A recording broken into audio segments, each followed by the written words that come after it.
Brown, hora de virar a página e falar de economia aqui no Plantão Especial. Mesmo num cenário de muitas incertezas, economistas seguem aprofundando as estimativas de queda para o Produto Interno Bruto Brasileiro em 2020, claro que em razão da pandemia do coronavírus. Para falar mais sobre esse assunto, a gente conversa agora ao vivo com o nosso comentarista de economia, Samidana. Boa tarde, bem-vindo. Essa queda do PIB vai ser inevitável então, hein? A gente tem que lembrar como começou a história, né, disso. Nos últimos 10 anos, salvo engano, em todos, os economistas erraram superestimando o PIB. Ou seja, começam com uma estimativa no Brasil e aí as coisas vão acontecendo. Esse ano, obviamente, por conta do coronavírus, era imprevisível, mas os economistas aqui costumam ser mais otimistas do que a realidade mostra. Esse ano, a gente começou o ano, e aí tem o Boletim Focus, que é uma pesquisa, uma enquete que se faz com analistas e economistas das instituições financeiras e sai toda semana, então dá para acompanhar bem. No começo do ano, a previsão era um crescimento de 2,5% para este ano. E aí, a gente está em menos 1,18%.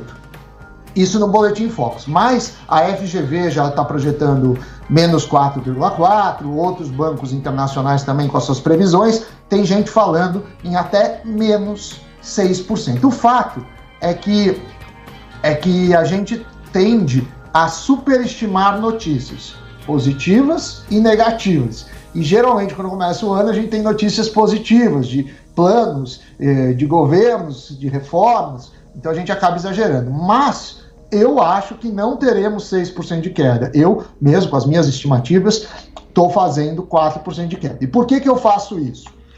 Eu tenho criado um modelo, em breve eu devo anunciar na Jovem Pan, com o matemático Alexandre Simas e vários médicos, entre eles o Gallucci, que é do HC. O que a gente percebe? Duas coisas. Tem o fator temperatura, então em vários lugares tem o fator temperatura. Temos também um problema em que a gente é muito subnotificado no Brasil, né? Não só por poucos testes serem feitos, como muita gente é jovem. O Brasil tem mais de 100 milhões de pessoas abaixo de 30 anos, são assintomáticos. Aí o que acontece? Os modelos usam uma técnica que chama SIR, S-I-R. E essa técnica ela pega suscetíveis, infectados e resistentes. Então, os modelos que são usados no mundo não valem no Brasil muito bem, porque você não tem as pessoas exatamente infectadas e nem as pessoas que estão imunizadas. Então, a gente resolveu modelar um número de mortos. Por quê? Porque você tem essa subnotificação. Se você pega só os que foram detectados como infectados, a nossa letalidade é muito maior do que de fato é. Então, por exemplo, se pega de 100 infectados que deram positivo, morreram 2. Aí você vai falar, não, é 2%. Mas tem muitos infectados que não estão nessa conta. Então, se for 1.000, não é 2%, é 0,2%. Então, a gente está fazendo esses ajustes. Com isso, a gente deve ter um número de mortos, aí eu estou ainda rodando, ajustando o modelo, mas para o Brasil, em torno de 40 mil, e não de 500 mil.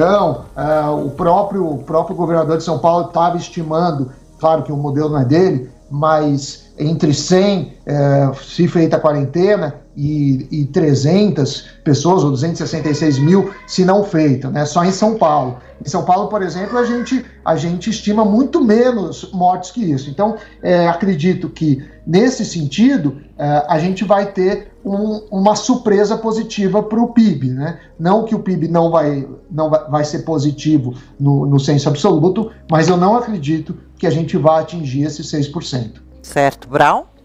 Ô Sami, e ontem uma fala do presidente do Banco Central, Roberto Campos Neto, ganhou muita repercussão.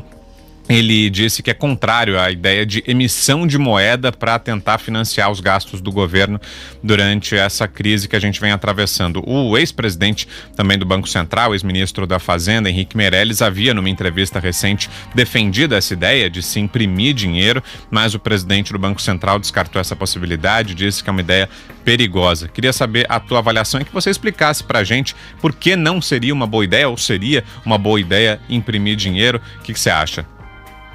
Olha, imprimir dinheiro, você tem várias formas. Ninguém chega, imprime na máquina e sai jogando. Então, quando você está dando esse Corona Voucher, quando você dá auxílios à empresa, você está, de alguma forma, imprimindo dinheiro. É claro que o governo está se endividando. Para pagar a dívida, ele vai ter que fazer reformas. Se ele começar, a gente imprime na Casa da Moeda para pagar a dívida, isso vai gerar inflação. Então, a grande diferença dos economistas heterodoxos para os economistas ortodoxos é que os heterodoxos, e aí a gente tem várias políticas de alguns partidos, tem que ficar dando renda, que a renda é perpétua.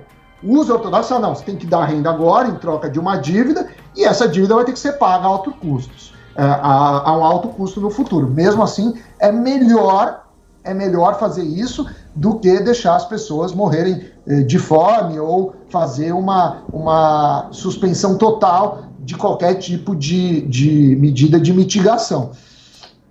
Agora, o que eu acho que é um erro, que deveria ser melhor calculado e politicamente negociado, é que assim, você está dando dinheiro, tá bom, a gente está gastando não sei quantos bilhões aí, 700 bilhões, é alta a conta, mas isso vai ser em contrapartida da reforma lá no futuro, porque senão isso pode ser sim um grande, não um remédio e o veneno, né? Falam que a diferença do remédio e do veneno é a dose. Mesmo que fizessem, né, Sami, seria algo então, pela sua explicação, algo de longo prazo, né? Não seria um efeito imediato, né? Algo de longo prazo, assim. Obviamente, se você injeta dinheiro na economia agora, não gera inflação, porque a produção não está super desaquecida, né? As demandas estão desaquecidas, porque as pessoas não estão trabalhando. Mas você precisa pensar nos custos de longo prazo disso. Sou a favor de dar dinheiro, mas você precisa vincular essa injeção de dinheiro com algo no futuro. Fato é que trabalho não vai faltar para reequilibrar a economia depois dessa fase dessa epidemia, hein, Sami? Todo mundo está perdendo com isso, tá? Essa questão que uns ganham e outros perdem não é verdade. Nem sempre a soma é zero, né? O país está produzindo menos, está todo mundo mais pobre. Agora, você precisa olhar os extremos, né? A população mais vulnerável, que morre também de fome, morre de outras coisas, e as empresas. Na China, 25%, por exemplo, dos restaurantes que pararam, quebraram. Então, não voltaram, né? Só voltou 75% para ativo. Então a gente tem que tomar muito cuidado, tem que analisar, e a gente tem que pensar nas duas curvas, que eu sempre falo, e que não são excludentes, na curva da saúde, que precisa ser achatada, e da recessão econômica. Agora, o que eu lamento é que muita gente está usando esse momento para fazer campanha, para fazer política de todos os partidos, e aí não faz uma análise mais técnica. Eu mesmo, nesse modelo, estou tentando aí fazer o mais técnico, eu mais na parte de economia, tem estatístico, tem matemática, tem muitos médicos, para a gente poder tentar ajudar o país. E modelos erram. A questão é a magnitude do erro. Sim. Como serão esses números nossos em pós-epidemia do comércio, daqueles que não vão conseguir resistir a essa fase? Vamos acompanhar que o tempo dirá. Valeu, Samidana. Boa sexta-feira para você. Uma grande sexta-feira santa. E voltamos segunda-feira com mais economia, de preferência com notícias melhores. Um beijão para vocês, para a equipe e para nossos ouvintes e espectadores. Tchau, tchau. Tomara, Sami, a gente te espera, tá bom. Boa sexta-feira santa também, um beijão.